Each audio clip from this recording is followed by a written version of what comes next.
All right, good afternoon. It is high noon and I have hit the record button, so we are officially in lecture. And as you can see, we have an agenda, not very many things to cover today. I'm considering this a in-between major assignments lecture, so we should be closer to the 20-minute mark rather than the 30 to 33-minute mark when it comes to length, just to let you know what to anticipate. We're going to start with PeerMark instructions. So right now, as of noon, the Turnitin link has shut off for submissions of your rough draft memoir. As I noted in the memo on Monday that I sent to you, you have to have your rough draft in the database today by noon in order to participate in the activity, which has collateral points attached to it, of getting peer feedback. So this is our first Turnitin workshop experience, and as I show you right now I'm actually in section 59, but they're all set up the same way. So as you can see now, when I refresh the page and I'm under Memoir, you now have live this right here, Memoir, PeerMark Assignment 1, where you can click View Complete. I recommend that you wait until you have maybe a good, 30 to 40 minutes time slot to sit down and do it. You have the next 48 hours to accommodate this requirement. The ability to give feedback and get those collateral points and participate in workshop shuts off on Friday at noon. So the next 48 hours, you can do this assignment anytime, right? In your pajamas at home, at midnight, whatever works for you. So sometime in the next 2 days, the instructions I'm going to go over with you, I will also be sending out via email with screenshots so that you can participate even if it happens before you have time to view the lecture. You should be taken care of. So after Friday at noon, at 12:01, your reviews on your essay will release to you, right? And then if you can see here, it says a revision 1 link is not available, but on Friday at noon, it will become available, so you can't actually make a mistake and do the wrong assignment or submit to the wrong link. The only thing that will be available for you to submit your final draft to me for a grade next week, which I'll remind you about on Monday, is to upload via the revision 1 link, where you will put your new, revised, or best draft of your memoir. So knowing that that's the first thing that's on point right now, let me show you the document that, let me collapse the unnecessaries and blow this up a little bit.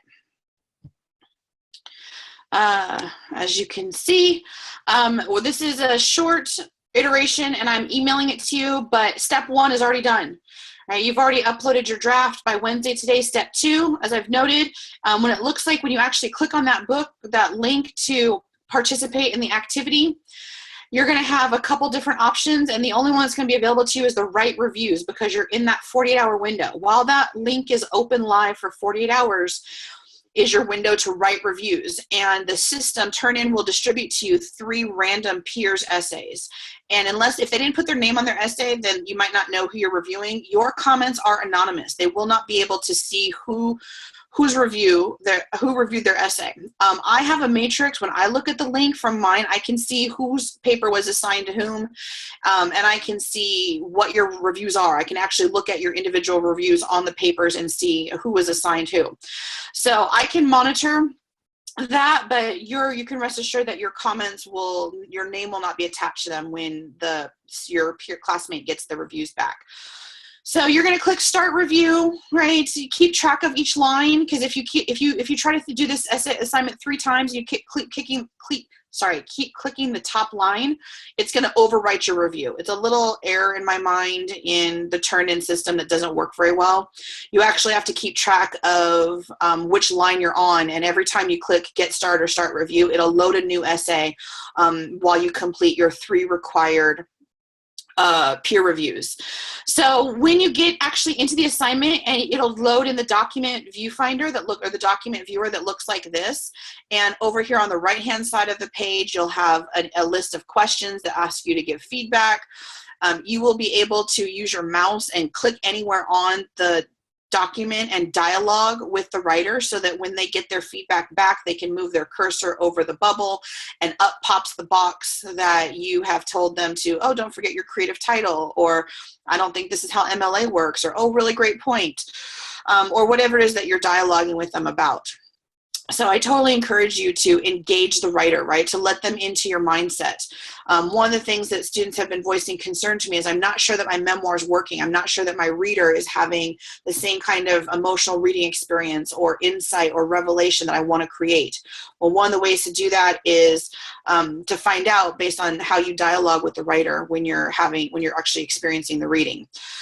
So we're going to talk about some tips for that in just a second, but just to finish up the logistics of the PeerMark workshop, which is the collateral points for the next 2 days.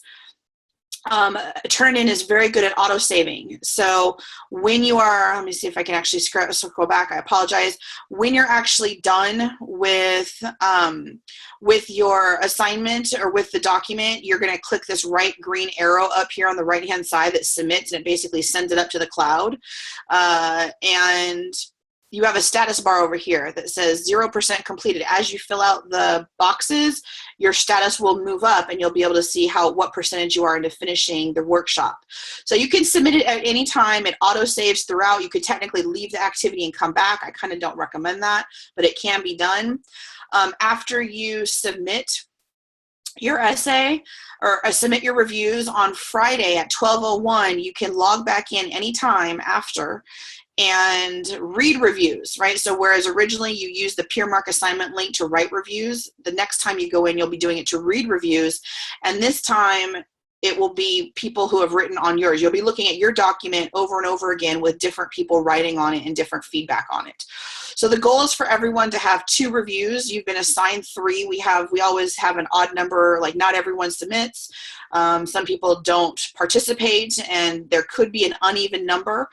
But technically, it usually works out that everyone gets at least 2. Most people get 3 reviews, but it's not exactly guaranteed, and those are not things I can exactly control based on who does the work and who doesn't.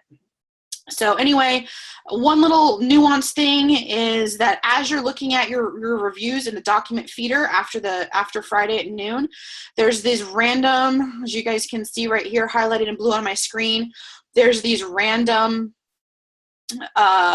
little blue left and right carrots, and that is how you click between your reviews so that you can actually scroll through, and if you have 2, if you have 3, you'll be able at the top right hand side of the screen, you can click through and look at your feedback. And then finally, all of this is to help you get your essay closer to being ready and thinking, what do I need to revise? What do I need to enhance? Is anything unclear that's clear in my mind but not for the reader?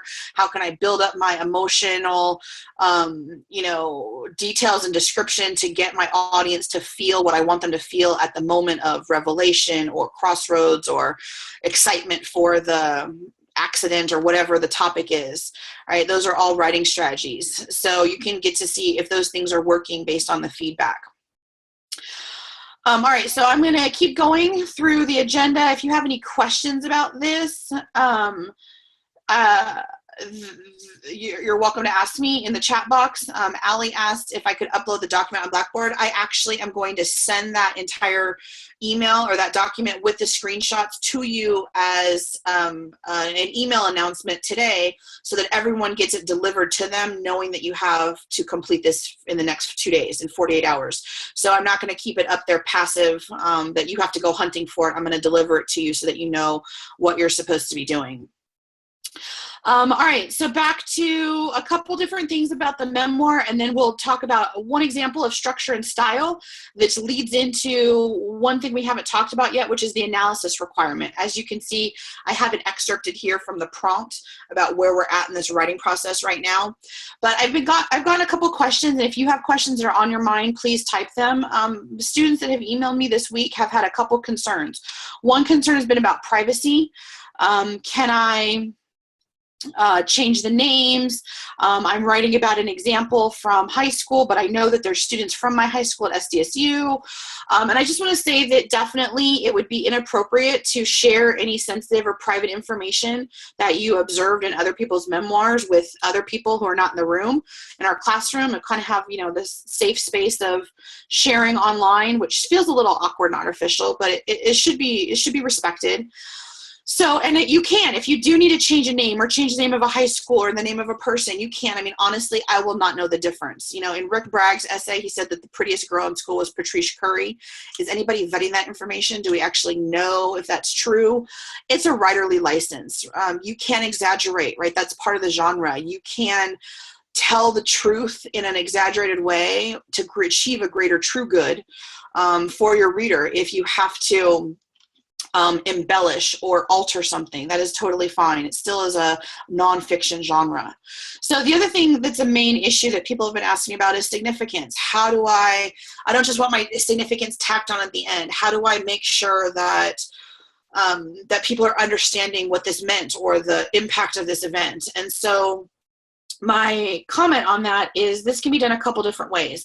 It actually can be tacked on at the end as long as it's there, right? You actually do need to help us understand how this moment, emotion, experience impacted you. And a good way to do that is to contrast how you felt about it then versus how you feel about it now as a writer looking back, right? Memoirs are all about reflection, right? And that reflection helps us contextualize what this meant in my life, why this happened, how I've changed, if there's different things I do now because of this. And so that can be done through at the end, or you can actually break time and space in your memoir and do side notes, right? Where in the middle of your description, you can interrupt yourself and say, gosh, when I think about this now, I realize how silly this was, or this meant so much to me when I was in 7th grade, but now as an adult, right? You can help us understand your perspective by weaving in those awarenesses and those significances. But ultimately, as I noted in my Monday memo, a story without significance is not a memoir. It's just a story, right? And while this is testing your descriptive details and your storytelling practices, it is not, it's not a good memoir unless there is significance. That's what makes the genre, is you as a writer helping your reader understand why we should care about this. You don't want to write a story at the end where we go like, so what? Big deal, right? I don't understand what I'm supposed to feel or get out of this. You have to make that happen. Right? So thinking about that, you have an analysis requirement. And we did not talk about this last week. This is one way you can go awry, is to forget this, to underdevelop it. And I'm actually asking for you to write your memoir, which you all have a draft right now. And I had no analysis requirement for your rough draft. But one thing that you need to do, and thinking about as you're reading PeerMarks and as you are revising your own essay, and can you analyze your writing yet? Do you need more influences? Do you need more examples? Is to think about this analysis requirement. So at the end of your essay, you can make a line break, a page break. You can type in the word analysis or reflection or whatnot. You need to have 2 developed paragraphs that are focused at the end of your memoir on analyzing your own writing choices and craft elements that you specifically employed. And the question about how to analyze it is, where did you observe them? How and why did you implement them? And what function or effect does it bring to this genre or others? Right? How you might use them in other genres, why you chose them for this instance. And so this is where last week when we talked about Rick Bragg and we really broke him down and looked at his syntax, his diction, his word choices, his paragraph length, his variety, how he built emotion and created tension for the reader, right? The reason why he paid so much attention to that was because part of learning how to write is learning how to learn from the pros, right? People who are already good at it and how they can mentor you. So here's an example. We're going to look at structure and style by looking and thinking like a writer and looking at Lisa Yim's essay. Some of you might have already read this. This is a student essay, a real student essay from a real SDSU student. And we're not going to read the whole thing. I have a couple components highlighted, and one of them is her opening paragraph, right? That sets up, here's my identity, here's who I was. And the reason why she's done this is because it creates an experience for us at the end when she's humiliated, right? It's called, it's about her farting in class, in case we mentioned this last week. But in order for us to feel what it feels like to be embarrassed, to be cringing in your seat, to have all eyes in the room on you, the way that she helps us feel that tension and anxiety is by showing us how put together she was in the beginning. Her opening paragraph is a rattle off list of things, of her titles, her accomplishments, and then she even uses the F word, which I absolutely love, because it's kind of like her commentary on, here's how I feel about myself when I look back at that person who I was now. All right, so here's all of her accomplishments. I've had it up here. I don't need to read it. But you can see it's a very short iteration of her high school identity, right? And then she starts narrating the examples, or getting us ready, giving us all the, introducing them to people in the room, what's hanging on the walls, what the teacher's talking about, what period it is, you know, what the gossip going around school is. And then she does that same thing that Rick Bragg does in paragraph, paragraph 8, where he does, and it only lasted 2 weeks from the day I bought her. Right? She does another short paragraph that helps break up her discussion and says, and that's when it happened. At this moment, my life as who I was altered. It was the catalyst for the person and the identity I would soon envelop, from the cute, well-acted high school sweetheart to the real, honest, and undeniably goofy dork. She inserts her own commentary as a preview on how she's going to change by telling us that this fart is coming and what it's going to mean, why it meant so much. So she didn't save it to tack it on at the end. She gave it to us as an anticipated transition, which in a way is her using the same strategy that Rick Bragg uses to create anticipation and insight for her reader in a meaningful way with structure. So if Lisa Yim was writing her analysis of the writing choices she made, she could say, I used this choice of Rick Bragg to create this impact on the audience. I put it here because why, right? Why is she using this writing craft? Why are you making the choices that you're doing? Do you need to incorporate more of these choices, right? Is there another writer besides Rick Bragg that you're learning from? Are you learning from Lisa Yim's use of the F word or of descriptive details? Right, so we have all these discussions, and here's another trace where I can see Rick Bragg in her use of varied syntax. She uses her own name as a sentence fragment. All eyes were on me. Lisa Yim, period. Senior class, best dressed, best composed, and now best heard. I was sweating. Right, bring us into that moment with the there I was, this is how it was, this is what I felt, this is what was happening. And she does it in a dramatic way to draw our attention to her sentences by breaking the rules of writing and using a sentence fragment, right? Lisa Yim, period. So I can actually see ways in which she's learning from the writers that we're reading from the folder of resources on Blackboard. And these are the choices that, of course, she would talk about in her analysis, right? So what are the writing choices and craft elements you're specifically employing? And why are you using them, right? What do they accomplish? So over here, if you don't have enough examples, if you don't know who's influenced your writing, if you didn't read any examples, we all read Rick Bragg together in lecture last week, but you have a litany of other examples that, and here's the thing, you don't have to learn from these examples. You can say, my favorite writer on Reddit or this blogger that I follow, I use their listing strategies because I think that lists act like X. Right? It doesn't have to be something that you learn from class writing. It can be your awareness of incorporating how you're learning from writing in the real world and including it in your own writing choices on your assignments. So did I just close that document? No, I didn't. So questions about this. Right, this is a requirement for your final draft that you're turning in under the revision 1 link. This is something that you can construct on your own with more time and thought and experience and exposure to other types of writing.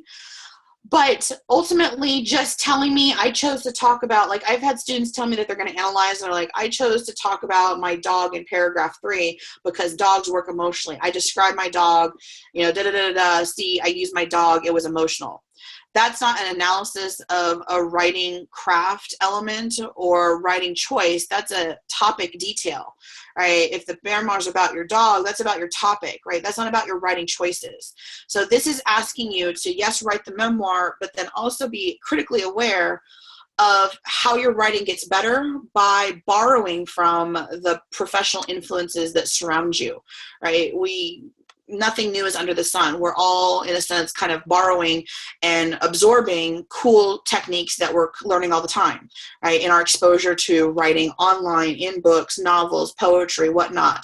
You can even use alliteration because you just like wordplay, right? Whatever it is, you can curse. What's the impact of cursing, right? That's a writing choice. If you're going to use a curse word in your essay, what do you want to accomplish out of it? That's something to analyze. So any questions about this? We're at about the 19-minute mark, and I see a couple questions in my group, in my chat, that are private to me that everyone can benefit from. You did not have to have the analysis. We did not talk about the analysis at all before today because I didn't want you to be consumed with worrying about it for your draft. I actually wanted your drafts, in a sense, to be pure and for you to not be worried about those things. You have a whole nother week to revise, to keep reading, to do peer review, and then after you get your reviews back on Friday, you have 5 more days before you need to write those last 2 paragraphs, which are designed to be written after you've already written your memoir, after you've made revisions, after you've critically thought about your writing choices. Then you can go back and write the analysis for your revision that comes to me for a grade. You don't have to share your analytical insights with your peers. Your story is your story, and they won't see your analysis. Only I will. So any other questions? I don't see anything popping up on the chat board. So just a reminder, I will send you the PeerMark instructions today within the next 20 minutes.